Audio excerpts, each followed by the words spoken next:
Good afternoon. Thank you for being patient. Joined up here today by Thomas Himmler, our Deputy CAO for Finance and Budget.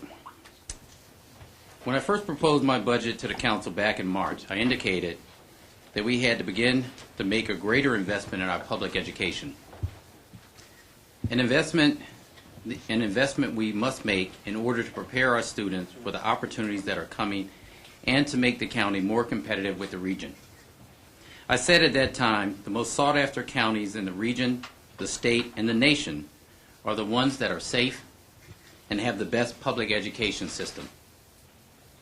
Prince George's County needs and deserves a world-class public education system. Frankly, that is what people have been telling me since I've been involved in politics in Prince George's County since 1992. It is what people have asked me at every budget meeting that I've been at as county executive, and every town hall meeting. But in order to get there, you have to have willing partners with the political will and courage to take bold steps. Over the last few weeks and months, I've heard the voices of citizens in the over a dozen community meetings we've held around the county. In fact, we've held more town hall meetings and more conversations around education than any other issue outside of gaming. During those meetings with citizens, there are top 3 issues that we looked at and we considered. And today I'd like to speak on those issues and what our recommendation to the council is. Number 1, we heard from citizens, especially those who are in the lower income in our county, and our seniors, who are concerned about the impact of this investment that I proposed to the council on their fixed income. So today I'm asking the council to consider increasing the minimum amount for the tax credit program from the original $60,000 in the total household income to $70,000. Number 2, people raise questions, and legitimately so, about what happened to the revenue from MGM and the other nearly $6 billion worth of development that's happening in Prince George's County or will happen. As I said at those town hall meetings, that revenue is not here. With their response back, which also is legitimate, well, what happens when that revenue does come in? So we've taken that under consideration. That is why we are also asking the council to consider our recommendation that we do a sunset provision so that the tax would end on June 30th, 2020, when revenues from both MGM and other development projects from the county have come in. Number 3, and probably most important, people believe in investing in our children is a top priority and that we should have better schools. They said that. But they were uncomfortable with the level of investment that I asked the county in my first proposal.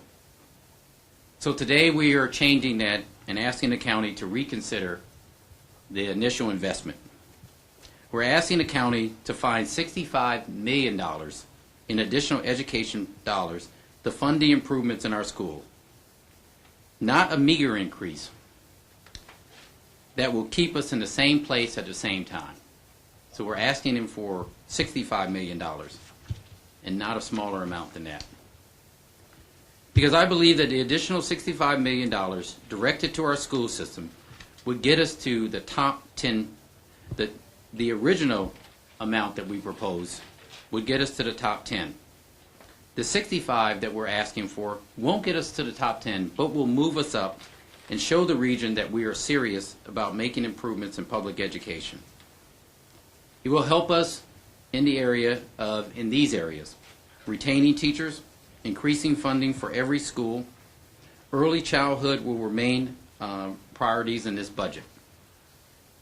With the investment of $65 million, we will be able to do the following. Negotiate the retention of pay for teachers so we don't lose our best and brightest teachers and principals. We will be able to limitly fund school-based budgets around this county, so those principals will be able to provide additional resources into classes. We will be able to continue to expand our early childhood program, our universal pre-K, which is very successful. We will be able to continue expansion of our dual enrollment program, our college and career programs, two of which we saw during this past week. One from our health sciences, where they got a dual degree from the Prince George's Community College and their high school diploma. And the other one last night I participated in with our fire academy.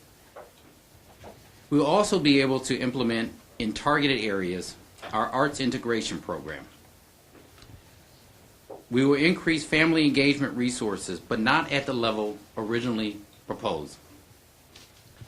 So I know you'll ask, and citizens will ask, what will be cut from that $133 million? What won't we be able to do that I think is so necessary for us? Here's what will be cut. Our comprehensive digital literacy program, our targeted professional development program, which is very needed to help our new teachers and our teachers who are here. We won't be able to expand our very successful talented and gifted programs. We won't be able to do the universal breakfast program so that we make sure that all of our children don't come to school hungry. And we won't be able to have literacy coaches at our middle school level. While the plan that I initially proposed aggressively raised the level of performance for all of our schools, this reduced investment keeps intact many of the programs and investments initially proposed, but at a slower yet still acceptable pace of implementation. Areas like teacher retention, increased funding for every school, early childhood will receive the majority of these resources that I'm proposing the council consider. This $65 million is the minimum. This $65 million is the minimum investment we can make that will move us forward and significantly improve our ranking in the state. Any investment less than that will not move the needle and will not be acceptable to this administration. That was the object, to move the needle for our children and improve the quality of life for the people of Prince George's County. $65 million is less than half of what I originally proposed, but still moves us forward. I know that many said, what about compromise? Well, I think if you consider the fact that I'm willing to accept less than half, that is a compromise. So I'll end this with the quote that I ended the budget from Marion White Edelman. The question is not whether we can afford to invest in every child. It is whether we can afford not to. And for us in Prince George's County, that really is the question. If we're going to truly be the county that I think we should be, we have got to. It's only us. We have got to invest in our children. Thank you. With that, Scott will take questions if they have any. So let's talk about the impact on the tax situation. The $65 million would translate into how much of a tax increase for Prince George's property holders? Well, we're leaving it. May I also interrupt? And how does that also impact the communications tax and the others that run it? So we're leaving that up to the council. What we want is $65 million. Originally, we proposed 133. There are various options that we propose to the council. They can look at those options and determine how they want to lower them or increase them. But at the end of the day, and I think one of the council members said this in an article, they need to find a way to find the resources. So we're saying this is how much we need to move our school system forward. Some taxpayers have raised questions about the school spending and whether or not it's audited properly and that whether or not money is being left on the table in the county. How do you respond to those concerns? There's a trust issue out there. No, there definitely is a trust issue out there, and we heard that in the town hall meetings, which is why we said in this new funding, this additional $65 million that we're proposing to the school system, that they tell us exactly where they're going to spend it, and that there is greater accountability because with this additional resources, not only are we being audited or looked at by the state, but you'll also be, and they've agreed to an audit with the council, I believe, and certainly my office will be monitoring those. So we know exactly where this additional resources is going to go, and we'll be able to track it. Michael, have you discussed any of these recommendations with any members of the council or any members of the Board of Education or even Dr. Maxwell? That's a good one. We did talk to Dr. Maxwell. So the additional, the $65 million and moving us up, and I've asked Dr. Maxwell, well, if I can't have the $133 million to move me up to move Prince George's County up to the top 10 by the year 2020, what will get me to the top 15? And we looked at it, we cut around the budget, and we think, and he believes, and he's assured me, that investing the $65 million will get us to the top 15 by the year 2020. So we've been in concert with Dr. Maxwell. As for the council, this is the proposal that we're sending down there, or the recommendations we're making to them. I know they're going over the budget right now. They have a vote tomorrow, and we think this is a reasonable compromise. To the council, I would also say this. You know, not only did we hear the residents of Prince George's County who said, listen, we want improvements in our schools, but maybe you're moving a little too fast. Maybe you're a little too aggressive. Well, I don't believe we are, but I hear you. And same thing with the council. We want to see improvement in our education. We want to see significant investment, but maybe that's just too much. So what we would say to the council is, we've heard you too. That's why this is a significant reduction that we've made, and we think the 65 will get us there. Ross? So you talked about the tax rate, the property tax rate in the schools, but what about the furloughs and the layoffs that you're calling for? Are those other parts of the budget, do those remain intact? The other parts of the budget remain intact, and we're working with the council. So we're still in negotiation with the council on those. 110 layoffs and furloughs. Until there is an acceptable budget back to us, it's still 110 layoffs and 5 days worth of furloughs. And to be clear, you're not saying 7.8 cents, or you're not saying, or 8 cents, you're not saying 9 cents. You're telling them find the money somewhere else? I'm saying, you know, and I think Councilmember Patterson said it in an article that, you know, we have to find the money somewhere. So I'm saying find, you know, $65 million will move us up to the top 15. If they bring you something lower than 65 million, will you veto? If it's not $65 million, it will not move us up. That is something that's unacceptable to this administration. But will you veto? $65 million is what will move us to the top 15. Anything less is unacceptable to this administration. Once I get a solid proposal from the council, we'll deal with it then. When Mr. Maxwell, Dr. Maxwell, was named and appointed, he said he wouldn't take this job if he couldn't improve your schools, that he doesn't like to lose. When in talking to him about this compromise, is he going to lose? Now, well, that's a good question, and that's why we picked Dr. Maxwell. We know he's completely dedicated to Prince George's County. That's why he stayed here, even though he worked other places. What I assured him is that I would use everything in my power to give him the resources to move the school system forward. Quite frankly, the council and the legislative body, when we picked Dr. Maxwell, said the same thing, that we would all do what's ever in our power to do that. They all said that. I meant it when I said it. So what I've said to Dr. Maxwell, this is what, you tell me how we can move up. If I can't get the $133 million, just think about it, $133 million to invest in our schools to move this county up. If I can't get that, what will get me to the top 15? Is he happy that we're going to have to make cuts? Are there programs that he can guarantee that we will move up? Yes. But the reality is we live in a legislative, we live in a democracy. So there are two branches of government. There's the executive and legislative. We think this is a reasonable compromise because we did hear them. You know, I know people think I'm tone deaf, but not all the time. And we did hear them. And this is a significant, as you probably will remind me at some question in some article, I said I wouldn't accept anything less than 15 cents. I meant that because it would give me $133 million. We're on the eve of the vote. We heard from citizens. I think to answer your question, Dr. Maxwell can take this money and make the improvements and get us to the top 15 by the year 2020, and he's agreed to do that. Yes, ma'am. Hi. My name is Shirley Kirkland from 8th Avenue, Local 2250. Yes. And one of the concerns that I'm hearing from our citizens who live in Prince George's County in reference to the tax increase is they wanted to know, have you considered taxing those non-residents of Prince George's County or who work in our county, but of course the money goes to where they live. So what's your, have you all considered that or looked at that?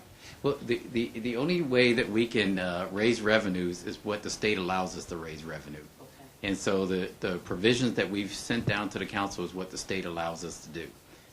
So we don't have any other tools other than those that are permitted by the state. Michael, Thank you. Did the governor's decision not to fully fund the GCE have anything to do with your decision to make these recommendations to the council? No, in this respect. In fact, when the governor decided not to fund, which I told the council I didn't think he would, cutting $20 million out of our budget, which we can't find to close the hole. I think if anything should have sent a signal to us in the county that we need to, that we were right. The administration was right to propose this increase, that we're now on our own. We can't look to the state. I think if anything highlighted that was the governor's cuts. So in essence, for me, it was really to dig in my heels more and say, this is just a pretense or a signaling of what the future holds for us in terms of state funding. But at this 11th hour, I've got to come to the reality that I don't have, 5 votes on the council to pass what I think is needed in Prince George's County to protect us against the future in terms of these cuts. So no, it didn't have anything to do with lowering it. I think what had to do with lowering it is getting something that I think is acceptable to move Prince George's County forward, and that I think the council members should be able to pass. Mr. Justin? I just wanted to clarify on the sunsetting. Is this that any of the revenue raising measures that you would be asking the council to approve would automatically sunset after Property. 2020? It would be the property taxes, just the property taxes, because that's what we heard from, and that's a good question, that's what we heard from citizens saying, listen, the property taxes is the one that had the most conversation. And so we said, you know what, we believe and know that there are great projects that are happening in Prince George's County. Revenue is going to come in. We've seen it. I've been walking at some of these projects we had, not only just MGM, but the others. When that money comes in, people should get relief on their property taxes. So that's why we put the sunset in there. Because people want assurances. They say, well, you'll be gone. How do we know the next person will like that? Well, let's put it in the legislation. Let's do a couple more, then we'll get up here. WNEW, you guys have any questions? They've asked all. Michael? So do you feel like you all could, well, not you in particular, but the school board could have done a better job of kind of fighting for this budget? I mean, I've heard a lot of citizen complaints about, how meetings, they don't get to talk with you guys, they just get to write on cards. You had Dr. Maxwell walking out of a meeting with the county council. I mean, do you think there could have been a better job done there? No, I actually think, and I've been at this for a long time in this county. I think this was one of the most open and frank dialogues we've ever had. The reason that I wanted to do the town hall meetings was to be able to go one-on-one with folks. Now, those meetings were scheduled to last from 6 to 8. If you've been at any of them, if you've ever been at them, we were there way past 8 o'clock. In fact, what we said was no one would leave if they had a question. I would stay until the last question was answered. Now, I was just speaking for myself. But Dr. Maxwell and Dr. Eubanks also stayed and answered those questions. So this has been the most talked about issue ever in the history of this county. I guarantee you, there's no other issue that has been this much conversation about, where there's been this much detail on any issue since I've been involved in Prince George's County since 1992 in politics. All right, the last question, Rallis. What did the county council come to you with this week in terms of negotiations as to what rate they'd like to see? Is it lower than your $65 million? They didn't come to me with anything, so I'm still waiting to hear from them. But it could be because I was trying to get some shops here. I was out in Vegas Are you expecting this, trying to get shops to move here. are you expecting this actually to be decided tomorrow, or for the council to take some time to digest this? Yeah, I don't begin to tell the council, their process, but I will say this: I think this helps them along. They got a decision tomorrow. I think this gets them. This is what I've been hearing. This is a significant decrease in terms of our original position. $65 million moves the school system forward, but it also, gives citizens a chance to do it in a more slower manner. And with the sunset provision, you put the caveat in there that when revenues come in, this can be go back to what is this, 2015? 2016 budget.